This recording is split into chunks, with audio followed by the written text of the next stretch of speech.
use this word, would mean, then, to long for the attainment of the full capacity to love, for the realization of that which God stands for in oneself. From this point of view, the logical consequence of monotheistic thought is the negation of all theology, of all knowledge about God. Yet, there remains a difference between such a radical non-theological view and a non-theistic system, as we find it, for instance, in early Buddhism or in Taoism. In all theistic systems, even a non-theological, mystical one, there is the assumption of the reality of the spiritual realm, as one transcending man, giving meaning and validity to man's spiritual powers and his striving for salvation and inner birth. In a non-theistic system, there exists no spiritual realm outside of man or transcending him. The realm of love, reason and justice exists as a reality only because, and inasmuch as, man has been able to develop these powers in himself throughout the process of his evolution. In this view there is no meaning to life, except the meaning man himself gives to it. Man is utterly alone except inasmuch as he helps another. Having spoken of the love of God, I want to make it clear that I myself do not think in terms of a theistic concept, and that to me the concept of God is only a historically conditioned one, in which man has expressed his experience of his higher powers, his longing for truth and for unity at a given historical period. But I believe also that the consequences of strict monotheism and a non-theistic ultimate concern with the spiritual reality are two views which, though different, need not fight each other. At this point, however, another dimension of the problem of the love of God arises, which must be discussed in order to fathom the complexity of the problem. I refer to a fundamental difference in the religious attitude between the East, China and India, and the West. This difference can be expressed in terms of logical concepts. Since Aristotle, the Western world has followed the logical principles of Aristotelian philosophy. This logic is based on the law of identity, which states that A is A, the law of contradiction, A is not non-A, and the law of the excluded middle, A cannot be A and non-A, neither A nor non-A. Aristotle explains his position very clearly in the following sentence. It is impossible for the same thing at the same time to belong and not to belong to the same thing and in the same respect. And whatever other distinctions we might add to meet dialectical objections, let them be added.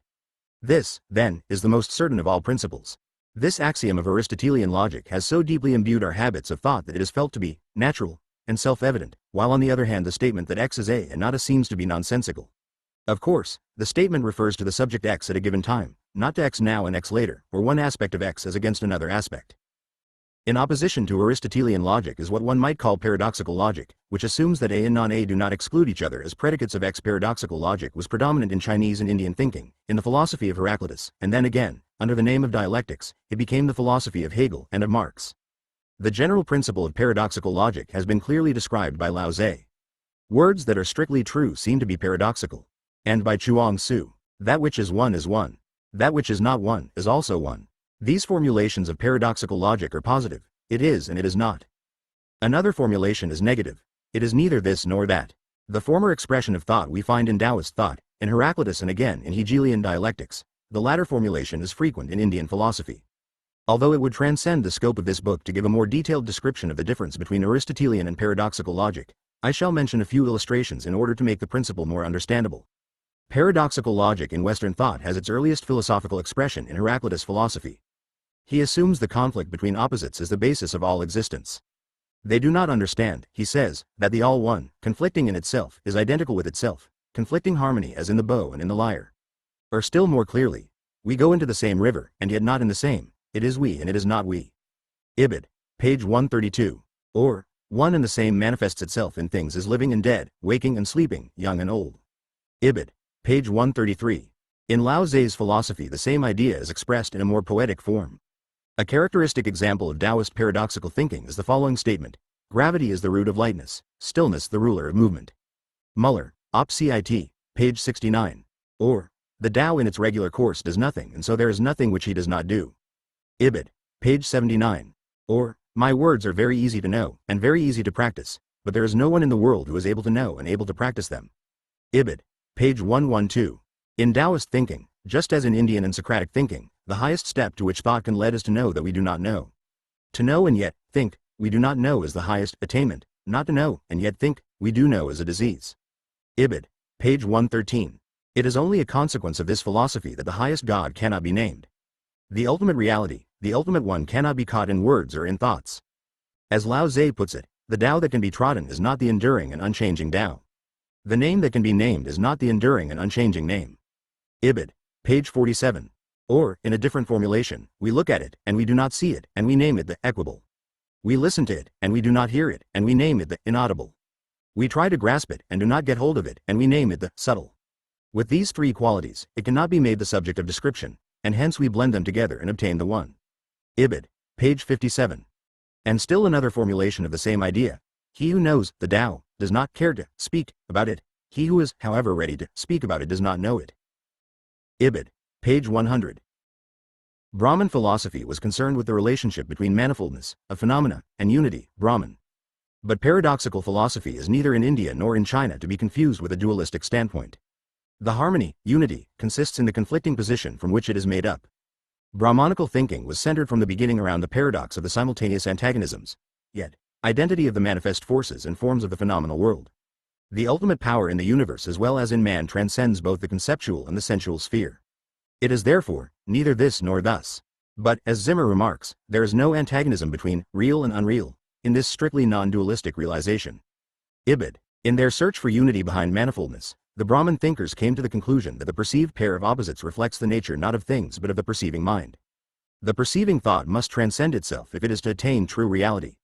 Opposition is a category of man's mind, not in itself an element of reality. In the Rig Veda the principle is expressed in this form.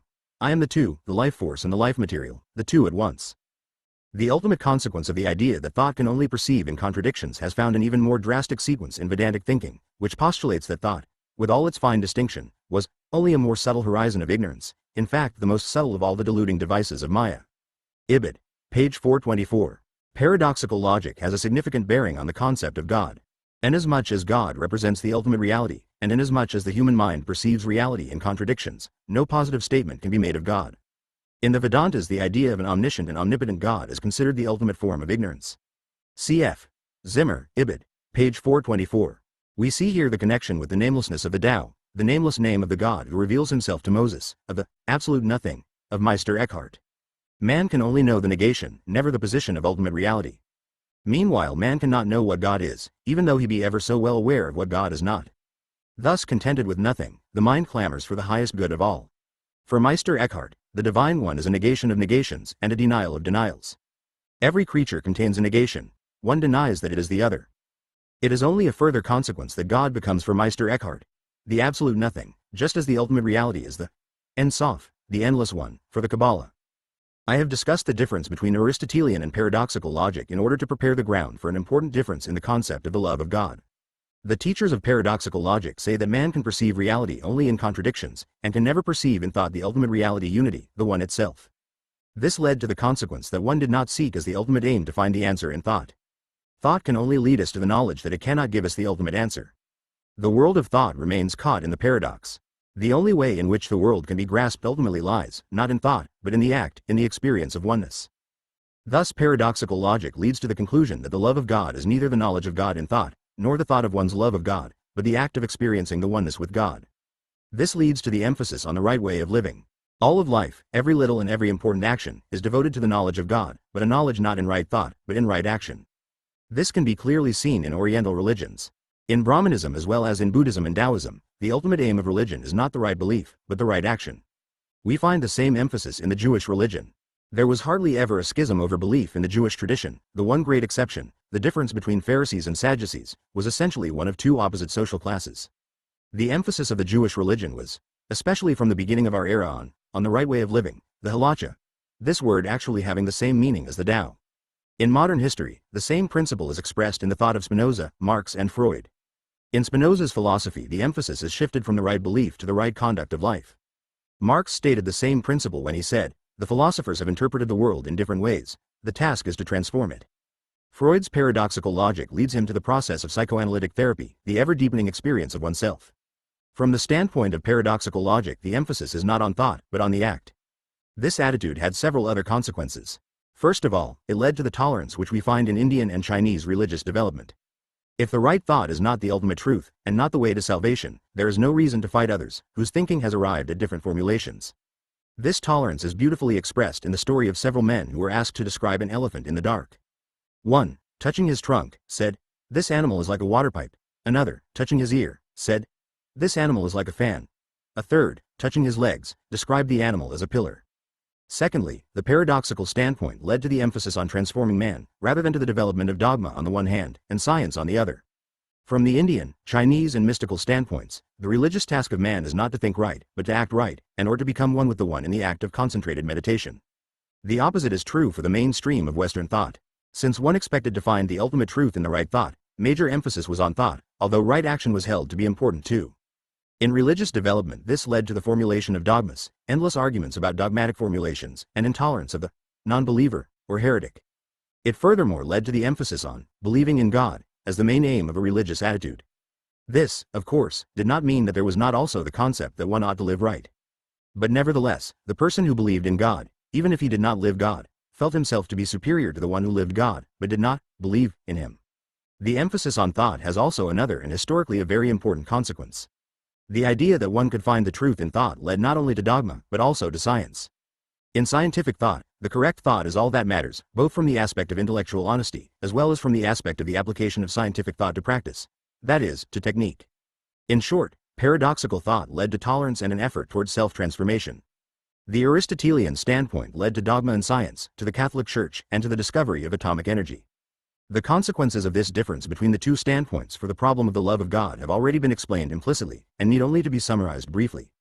In the dominant Western religious system, the love of God is essentially the same as the belief in God, in God's existence, God's justice, God's love.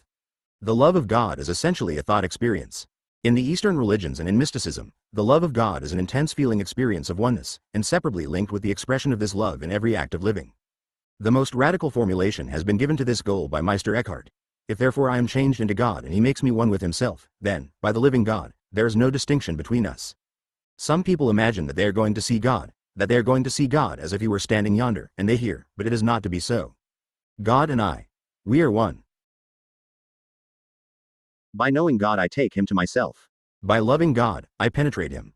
We can return now to an important parallel between the love for one's parents and the love for God. The child starts out by being attached to his mother as the ground of all being. He feels helpless and needs the all-enveloping love of mother.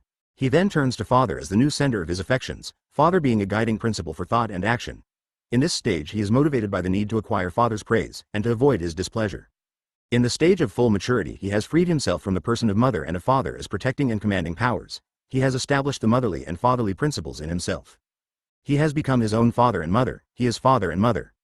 In the history of the human race we see, and can anticipate, the same development, from the beginning of the love for God as the helpless attachment to a mother goddess, through the obedient attachment to a fatherly God, to a mature stage where God ceases to be an outside power, where man has incorporated the principles of love and justice into himself, where he has become one with God, and eventually, to a point where he speaks of God only in a poetic, symbolic sense.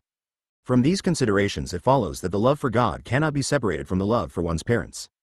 If a person does not emerge from incestuous attachment to mother, clan, nation, if he retains the childish dependence on a punishing and rewarding father, or any other authority, he cannot develop a more mature love for God. Then his religion is that of the earlier phase of religion, in which God was experienced as an all-protective mother or a punishing, rewarding father. In contemporary religion we find all the phases, from the earliest and most primitive development to the highest, still present. The word, God, denotes the tribal chief as well as the absolute nothing. In the same way, each individual retains in himself, in his unconscious, as Freud has shown, all the stages from the helpless infant on. The question is to what point he has grown. One thing is certain. The nature of his love for God corresponds to the nature of his love for man, and furthermore, the real quality of his love for God and man often is unconscious, covered up and rationalized by a more mature thought of what his love is. Love for man, furthermore, while directly embedded in his relations to his family, is in the last analysis determined by the structure of the society in which he lives. If the social structure is one of submission to authority, overt authority or the anonymous authority of the market and public opinion, his concept of God must be infantile and far from the mature concept, the seeds of which are to be found in the history of monotheistic religion. 3. Love and its disintegration in contemporary Western society. If love is a capacity of the mature, productive character, it follows that the capacity to love in an individual living in any given culture depends on the influence this culture has on the character of the average person. If we speak about love in contemporary Western culture, we mean to ask whether the social structure of Western civilization and the spirit resulting from it are conducive to the development of love. To raise the question is to answer it in the negative. No objective observer of our Western life can doubt that love, brotherly love, motherly love, and erotic love, is a relatively rare phenomenon, and that its place is taken by a number of forms of pseudo-love which are in reality so many forms of the disintegration of love. Capitalistic society is based on the principle of political freedom on the one hand, and of the market as the regulator of all economic, hence social relations, on the other. The commodity market determines the conditions under which commodities are exchanged, the labor market regulates the acquisition and sale of labor. Both useful things and useful human energy and skill are transformed into commodities which are exchanged without the use of force and without fraud under the conditions of the market. Shoes, useful and needed as they may be, have no economic value, exchange value, if there is no demand for them on the market. Human energy and skill are without exchange value if there is no demand for them under existing market conditions. The owner of capital can buy labor and command it to work for the profitable investment of his capital. The owner of labor must sell it to capitalists under the existing market conditions, unless he is to starve. This economic structure is reflected in a hierarchy of values. Capital commands labor. Amassed things, that which is dead, are of superior value to labor, to human powers, to that which is alive. This has been the basic structure of capitalism since its beginning. But while it is still characteristic of modern capitalism, a number of factors have changed which give contemporary capitalism its specific qualities and which have a profound influence on the character structure of modern man. As the result of the development of capitalism, we witness an ever-increasing process of centralization and concentration of capital. The large enterprises grow in size continuously, the smaller ones are squeezed out. The ownership of capital invested in these enterprises is more and more separated from the function of managing them. Hundreds of thousands of stockholders own the enterprise. A managerial bureaucracy which is well paid, but which does not own the enterprise, manages it. This bureaucracy is less interested in making maximum profits than in the expansion of the enterprise, and in their own power. The increasing concentration of capital and the emergence of a powerful managerial bureaucracy are paralleled by the development of the labor movement. Through the unionization of labor, the individual worker does not have to bargain on the labor market by and for himself. He is united in big labor unions, also led by a powerful bureaucracy which represents him vis-a-vis the industrial colossi. The initiative has been shifted, for better or worse, in the fields of capital as well as in those of labor, from the individual to the bureaucracy. An increasing number of people cease to be independent, and become dependent on the managers of the great economic empires.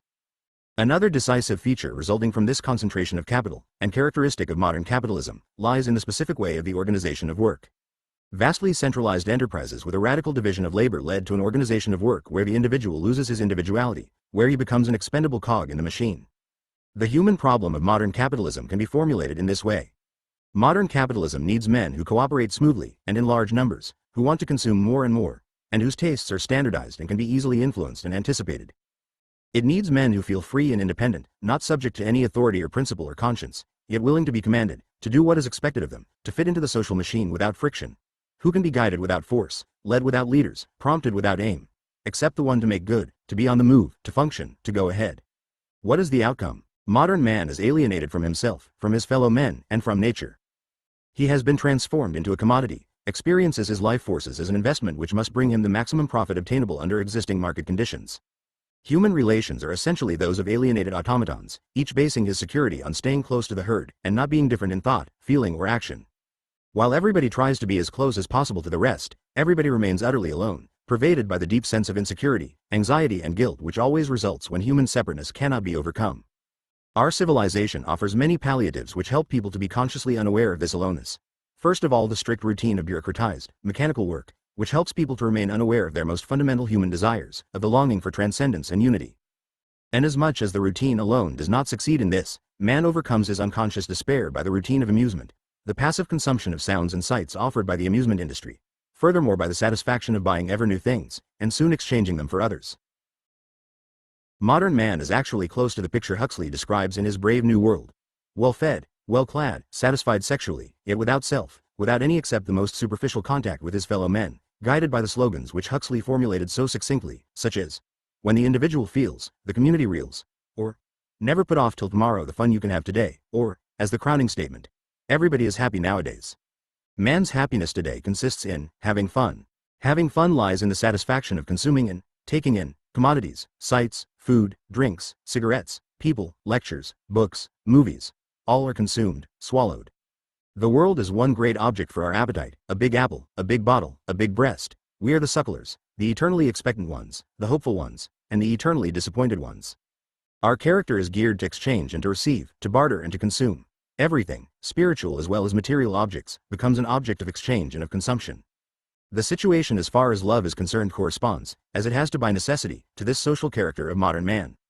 Automatons cannot love, they can exchange their personality packages, and hope for a fair bargain. One of the most significant expressions of love, and especially of marriage with this alienated structure, is the idea of the team. In any number of articles on happy marriage, the ideal described is that of the smoothly functioning team. This description is not too different from the idea of a smoothly functioning employee, He should be reasonably independent, cooperative, tolerant, and at the same time ambitious and aggressive. Thus, the marriage counselor tells us, the husband should understand his wife and be helpful. He should comment favorably on her new dress and on a tasty dish. She, in turn, should understand when he comes home tired and disgruntled. She should listen attentively when he talks about his business troubles, should not be angry but understanding when he forgets her birthday. All this kind of relationship amounts to as the well-oiled relationship between two persons who remain strangers all their lives, who never arrive at a central relationship, but who treat each other with courtesy and who attempt to make each other feel better. In this concept of love and marriage, the main emphasis is on finding a refuge from an otherwise unbearable sense of aloneness. In love, one has found, at last, a haven from aloneness. One forms an alliance of two against the world, and this egoism is mistaken for love and intimacy. The emphasis on team spirit, mutual tolerance and so forth is a relatively recent development. It was preceded, in the years after the First World War, by a concept of love in which mutual sexual satisfaction was supposed to be the basis for satisfactory love relations, and especially for a happy marriage. It was believed that the reasons for the frequent unhappiness in marriage were to be found in that the marriage partners had not made a correct sexual adjustment. The reason for this fault was seen in the ignorance regarding correct sexual behavior, hence in the faulty sexual technique of one or both partners. In order to cure this fault, and to help the unfortunate couples who could not love each other, many books gave instructions and counsel concerning the correct sexual behavior, and promised implicitly or explicitly that happiness and love would follow. The underlying idea was that love is the child of sexual pleasure, and that if two people learn how to satisfy each other sexually, they will love each other. It fitted the general illusion of the time to assume that using the right techniques is the solution not only to technical problems of industrial production, but of all human problems as well. One ignored the fact that the contrary of the underlying assumption is true. Love is not the result of adequate sexual satisfaction, but sexual happiness. Even the knowledge of the so-called sexual technique is the result of love. If aside from everyday observation this thesis needed to be proved, such proof can be found in ample material of psychoanalytic data. The study of the most frequent sexual problems, frigidity in women, and the more or less severe forms of psychic impotence in men, shows that the cause does not lie in a lack of knowledge of the right technique, but in the inhibitions which make it impossible to love. Fear or hatred for the other sex are at the bottom of those difficulties which prevent a person from giving himself completely, from acting spontaneously, from trusting the sexual partner in the immediacy and directness of physical closeness. If a sexually inhibited person can emerge from fear or hate, and hence become capable of loving, his or her sexual problems are solved. If not, no amount of knowledge about sexual techniques will help. But while the data of psychoanalytic therapy point to the fallacy of the idea that knowledge of the correct sexual technique leads to sexual happiness and love, the underlying assumption that love is the concomitant of mutual sexual satisfaction was largely influenced by the theories of Freud. For Freud, love was basically a sexual phenomenon. Man, having found by experience that sexual, genital, love afforded him his greatest gratification, so that it became in fact a prototype of all happiness to him, must have been thereby impelled to seek his happiness further along the path of sexual relations, to make genital eroticism the central point of his life. The experience of brotherly love is, for Freud, an outcome of sexual desire, but with the sexual instinct being transformed into an impulse with inhibited aim. Love with an inhibited aim was indeed originally full of sensual love, and in man's unconscious mind is so still. Ibid. p.69. As far as the feeling of fusion, of oneness, oceanic feeling, which is the essence of mystical experience and the root of the most intense sense of union with one other person or with one's fellow men, is concerned, it was interpreted by Freud as a pathological phenomenon, as a regression to a state of an early, limitless narcissism. Ibid. page 21. It is only one step further that for Freud love is in itself an irrational phenomenon. The difference between irrational love and love as an expression of the mature personality does not exist for him. He pointed out in a paper on transference love that transference love is essentially not different from the normal phenomenon of love. Falling in love always verges on the abnormal, is always accompanied by blindness to reality, compulsiveness, and is a transference from love objects of childhood. Love as a rational phenomenon, as the crowning achievement of maturity, was, to Freud, no subject matter for investigation, since it had no real existence. However, it would be a mistake to overestimate the influence of Freud's ideas on the concept that love is the result of sexual attraction, or rather that it is the same as sexual satisfaction, reflected in conscious feeling. Essentially, the causal nexus proceeds the other way around. Freud's ideas were partly influenced by the spirit of the 19th century, partly they became popular through the prevailing spirit of the years after the First World War. Some of the factors which influenced both the popular and the Freudian concepts were, first, the reaction against the strict mores of the Victorian age. The second factor determining Freud's theories lies in the prevailing concept of man, which is based on the structure of capitalism. In order to prove that capitalism corresponded to the natural needs of man, one had to show that man was by nature competitive and full of mutual hostility. While economists proved this in terms of the insatiable desire for economic gain, and the Darwinists in terms of the biological law of the survival of the fittest, Freud came to the same result by the assumption that man is driven by a limitless desire for the sexual conquest of all women, and that only the pressure of society prevented man from acting on his desires. As a result, men are necessarily jealous of each other, and this mutual jealousy and competition would continue even if all social and economic reasons for it would disappear. Eventually, Freud was largely influenced in his thinking by the type of materialism prevalent in the 19th century. One believed that the substratum of all mental phenomena was to be found in physiological phenomena, hence love, hate, ambition, jealousy were explained by Freud as so many outcomes of various forms of the sexual instinct. He did not see that the basic reality lies in the totality of human existence, first of all in the human situation common to all men, and secondly in the practice of life determined by the specific structure of society.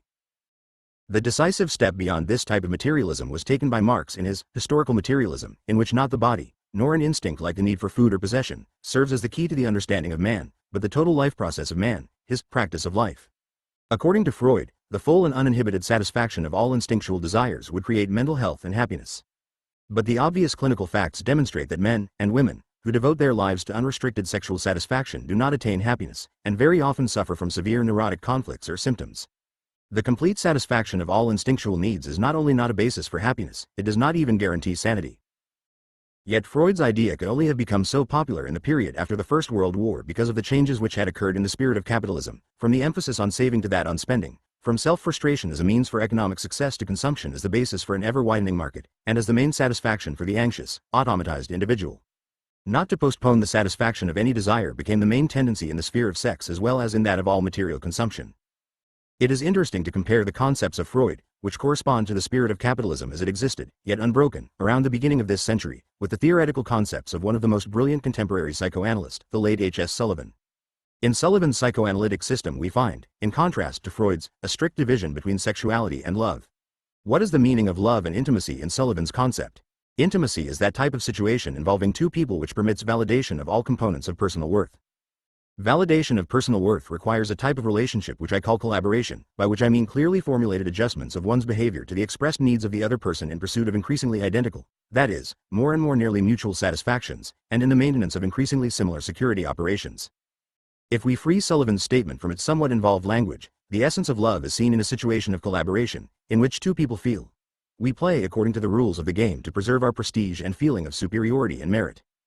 Just as Freud's concept of love is a description of the experience of the patriarchal male in terms of 19th century capitalism, Sullivan's description refers to the experience of the alienated, marketing personality of the 20th century.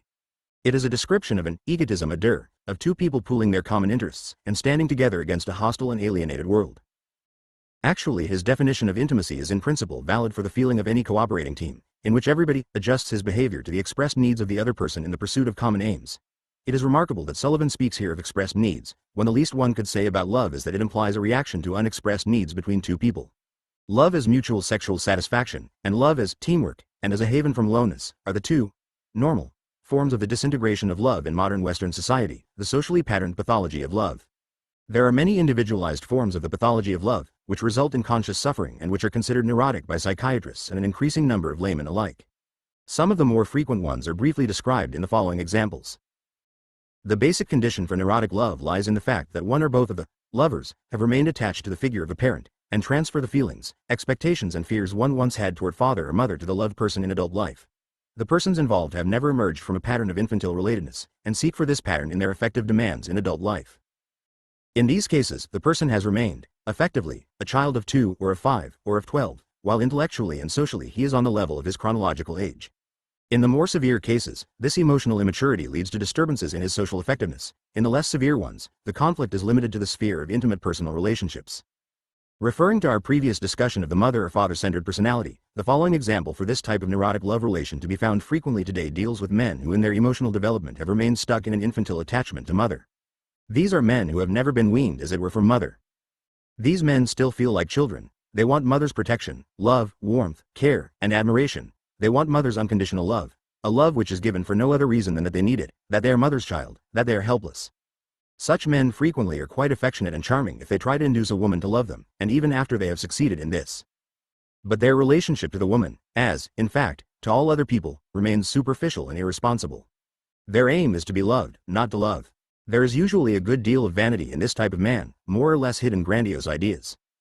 If they have found the right woman, they feel secure, on top of the world, and can display a great deal of affection and charm, and this is the reason why these men are often so deceptive. But when, after a while, the woman does not continue to live up to their fantastic expectations, conflicts and resentment start to develop. If the woman is not always admiring them, if she makes claims for a life of her own, if she wants to be loved and protected herself, and in extreme cases, if she is not willing to condone his love affairs with other women, or even have an admiring interest in them, the man feels deeply hurt and disappointed, and usually rationalizes this feeling with the idea that the woman does not love him, is selfish, or is domineering. Anything short of the attitude of a loving mother toward a charming child is taken as proof of a lack of love. These men usually confuse their affectionate behavior, their wish to please, with genuine love and thus arrive at the conclusion that they are being treated quite unfairly. They imagine themselves to be the great lovers and complain bitterly about the ingratitude of their love partner. In rare cases, such a mother-centered person can function without any severe disturbances.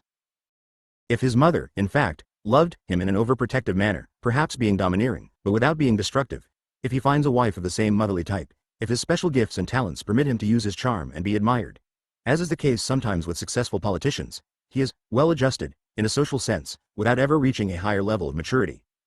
But under less favorable conditions, and these are naturally more frequent, his love life, if not his social life, will be a serious disappointment. Conflicts, and frequently intense anxiety and depression arise when this type of personality is left alone. In a still more severe form of pathology, the fixation to mother is deeper and more irrational. On this